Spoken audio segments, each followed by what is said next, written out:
अमावस्या के दिन सारे पितृदोष समाप्त हो जाएगा, सारा पितृदोष समाप्त। जिनके यहाँ पितृदोष होता है, काल सर्प दोष होता है, वास्तु दोष होता है, उनको ज़्यादा कुछ नहीं करना होना। महाराज एक बेल का फल लीजिए। क्या लेना है? बेल का फल, बेलपत्री का जो फल होता है उसको ले लो। उसके अंदर का जो गुर्दा होता है, अंदर का जो भाग होता है, उसको निकाल लीजिए और उस बेल के फल में आटा सेक कर उसमें शक्कर मिलाकर उसको उसके अंदर भर लीजिए। अमावस्या के दिन सुबह 10 बजे से पहले उस बेल फल में जिसमें तुमने पंजेरी भरी है, आटा सेक कर भरा है शक्कर के साथ में, उसको अपने घर में घुमाने के बाद में जिसको काल सर्प दोष बताया है, पितृदोष बताया है या वास्तु दोष का स्मरण बताया है, घर में सब दूर घुमाकर अपने परिवार का हाथ का स्पर्श कराकर पीपल के पेड़ के नीचे तक खड्डा खोदकर उस बेलपत्र के उस फल को दाब दीजिए। उस फल को उसमें दबा दीजिए।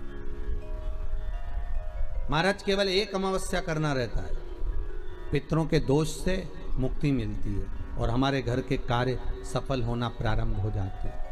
कार्य की सफलता होती है, कार्य में सफलता प्राप्त होने लगती है। अमावस्या के दिन दोष काल में, प्रदोष के समय पर, प्रदोष काल में शाम के समय पर जाकर किसी भी नदी, तालाब, बावड़ी, कुआं, कहीं ना कहीं जो आपके पास में हो, वहां पर एक घी का दिया, बत्ती का मुंह दक्षिण की ओर कर कर अवश्य जला कर जाना। सारे पितृदोष समाप्त हो जाएगा, सारा पितृदोष समाप्त। अमावस्या के दिन किसी भी जलाशय के पास में, नदी, तालाब, बावड़ी, कुआं, जो आपके शहर में, आपके गांव में, आपके नगर में हो, वहां जाकर लगा दे। अगर नदी, तालाब, बावड़ी, कुआं नहीं है तो पीपल का वृक्ष हो या बेलपत्री का वृक्ष हो या बट का वृक्ष हो, उसके नीचे लगा दो प्रदोष काल में। पर अमावस्या के दिन लगाएं जरूर। क्यों? क्योंकि अमावस्या के दिन पितृ शाम के समय प्रदोष काल में शंकर भगवान का नाम जाप कर कर नदी, तालाब, बावड़ी पर पानी पीने जाते हैं। वहां से जल का आचमन कर कर पितृ अपने लोक को चले जाते हैं प्रदोष काल के समय पर। इसलिए प्रदोष काल में जलाशय के पास में, बावड़ी, कुआं, नदी, तालाब के किनारे पर दिया लगाया जाता है दक्षिण की ओर मुख कर कर बत्ती का।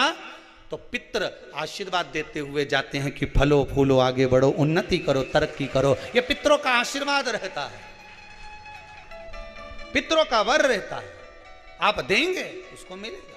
पितृदोष है, ये आपको कैसे मालूम पड़ेगा?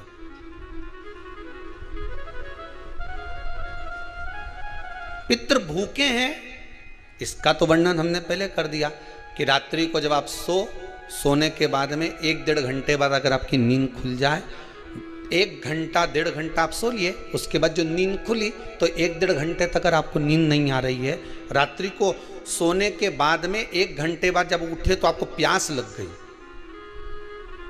भूख लगने लगी, प्यास लगने लगी कि मेरे को पानी पीना पड़ेगा, घबराहट हो रही, पानी पीना पड़ेगा।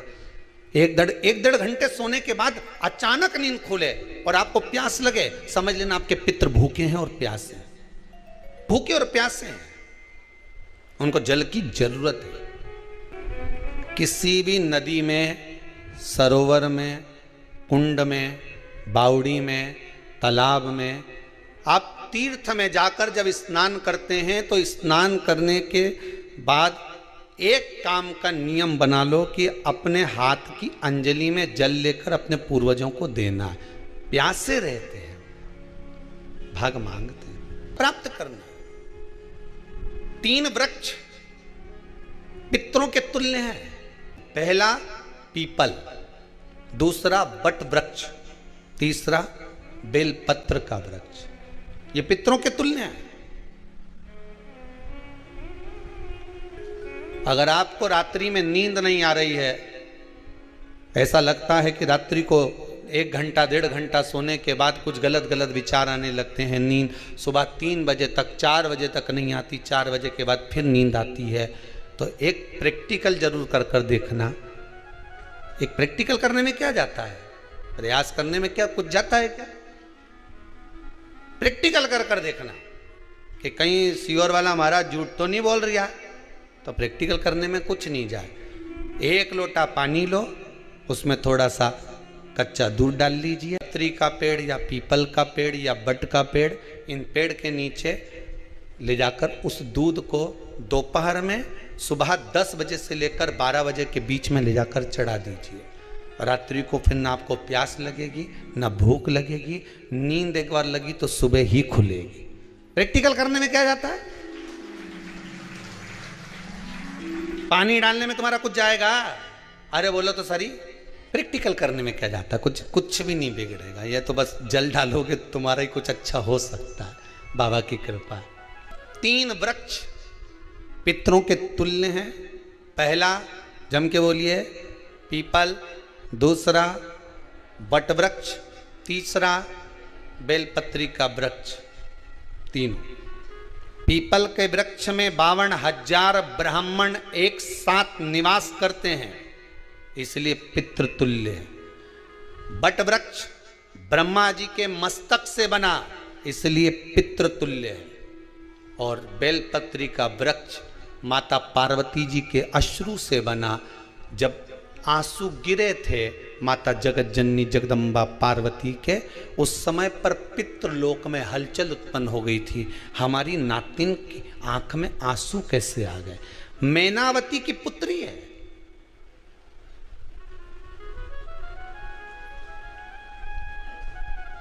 पितरों की नातिन, इसकी अश्रु कैसे गिर गए?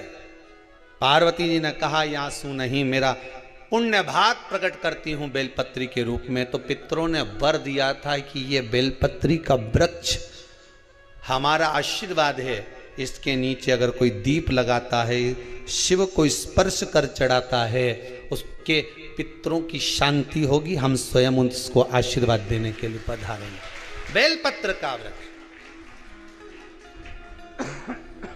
पितृतुल्य। तो रात्रि को अगर भूख लग रही है, प्यास लग रही है, तो पितृदोष है। दूसरा पितृदोष का लक्षण बताया, घर में कोई शुभ कार्य ना हो, वंश की वृद्धि ना हो। 1 रुपये कमाओ, 1.25 रुपये खर्च हो रहे हैं, पैसा 10 जगह से कमाई आ रही है पर घर में टिक नहीं पा रही है, आया गया, पितृदोष है। जरा सी कटोरी पड़ी है, उसके पीछे विवाद चालू हो जाए, पानी ढुल गया उसके पीछे विवाद हो जाए, या छोटी छोटी बात में घर में क्लेश मचा हुआ है, पितृदोष है। समझ लो हमारे पूर्वज हमसे खुश नहीं, प्रसन्न नहीं। सारी दुनिया के लोग तुमसे कह रहे हैं तेरे घर में पितृदोष है। 1 रुपये कमाते हो, 1.25 रुपये खर्च होता है, मानसिक टेंशन बना रहता है। घर में एक व्यक्ति बीमार है, ठीक हुआ, दूसरा बीमार पड़ गया, दूसरा ठीक हुआ, तीसरा बीमार पड़ गया, तीसरा ठीक हुआ, चौथा बीमार पड़ गया। मतलब कहीं ना कहीं पितृ का भाव, पितृदोष का वर्णन।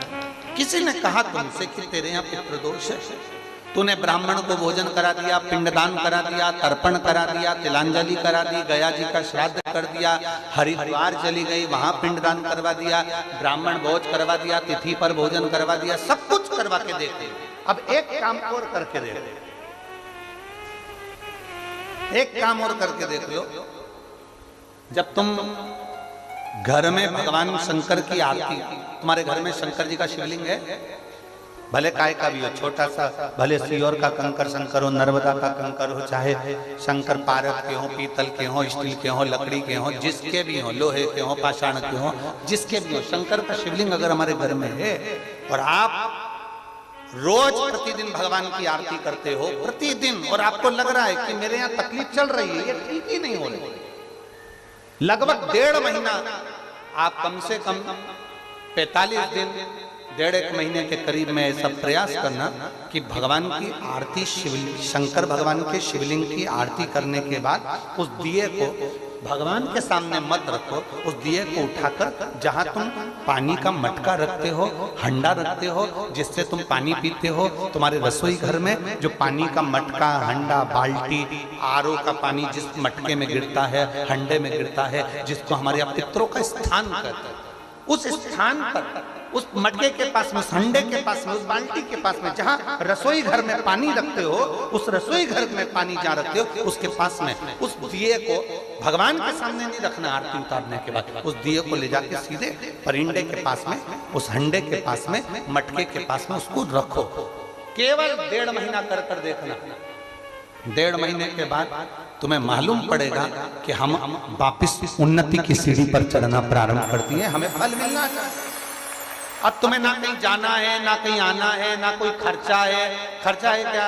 ईमानदारी से बोलो, कोई तुम्हारा लाखों का रुपया लग गया क्या? रोज आरती करते हो रोज आरती। बस आरती का नियम बना लो कि हमको पितृदोष किसी ने बोला है, हमारे घर में अशांति है, पितृदोष है, कोई कह रहा है कि तुम्हारे घर में पितृदोष है। हमने सब कुछ करके देख लिया, अब हमें ये करना है कि महादेव की आरती जब होती है तो उसकी ज्योत का दर्शन करने पर 1000 कपिला गाय के दान का पुण्य मिलता है। तो ये पुण्य हम हमारे पितरों को देते हैं, जिससे उनकी मुक्ति हो जाए और हमें आशीर्वाद प्राप्त। उस दिए को नीचे नहीं रखना।